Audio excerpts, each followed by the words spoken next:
뭐 한 두 가지 정도 물어보겠는데,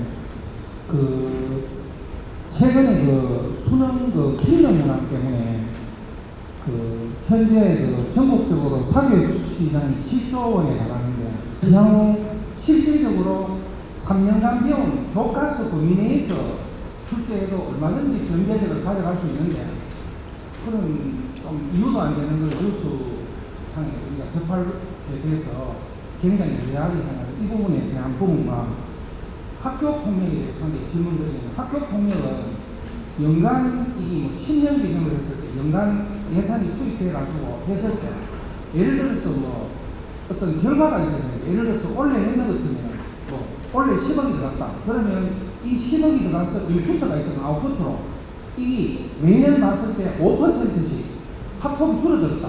뭔가 이 결과가 있어야 되는데, 예산은 들어가고 실질적인 아웃풋에 대한 결과가 없기 때문에 거기에 대한 질문을 드리겠습니다. 말씀하신 것처럼 공교육 과정 내에서도 충분히 난이도가 높은 문제를 출제할 수 있습니다. 그럼에도 불구하고 이 출제위원들이 좀 고민하고 연구를 하면 되는데, 이러한 부담을 아이들에게 쉽게 떠넘기는 게 교육 과정 밖의 문제를 출제하는 겁니다. 출제위원들은 쉽죠, 그렇게 하면.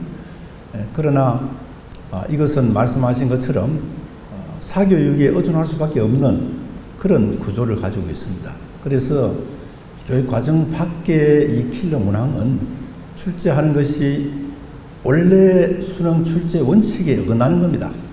그래서 그걸 원칙대로 하겠다 하는 그런 발표고, 지금 학교 현장에 혼란을 초래한다 그런 얘기는 사실은 맞지가 않습니다. 아마도 이 혼란은 이 킬러 문제로 강의를 하고 있는 일부 강사들, 또 그런 사교육을 받는 학생들이 혼란을 겪을지 모르겠습니다만은, 일반 우리 학교 학생들은 교육 과정 내에 출제할 때 환영하는 겁니다. 왜냐하면 지금 선행학습도 학교 내에서는 금지하고 있기 때문에 교육 과정 밖에 킬러 문제 나오면 학생들이 찍을 수밖에 없어요.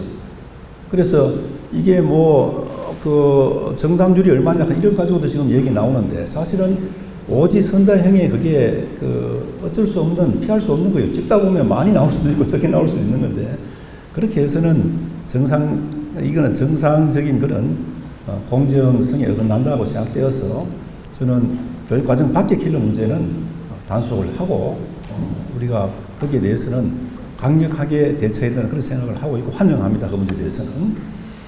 그 다음에 학교 폭력의 결과를 내야 된다는 말씀, 충분히 공감하는 그런 말씀입니다. 노력을 많이 하고 하는데, 이게 이제 학교 폭력이라는 것이 사실은 과거와는 많이 좀 범위가 넓어졌습니다. 옛날에 다 학창시를 해보시잖아요, 그죠? 그때는 정말 큰 다툼이 있어도 서로 이래 화해하고 넘어가는 경우가 많았는데, 요즘은 학교 폭력 중에 제일 많은 것이 우리가 SNS에 댓글 달고 또 말 한마디 해서 마음에 상처를 주는 이런 것들이 많거든요. 그래서 우리 경북교육청에서는 이걸 막기 위해서 담임선생님께 학급 운영비도 드리고, 또 앞서 말씀드린 행복교실도 운영하고 행복교육도 합니다.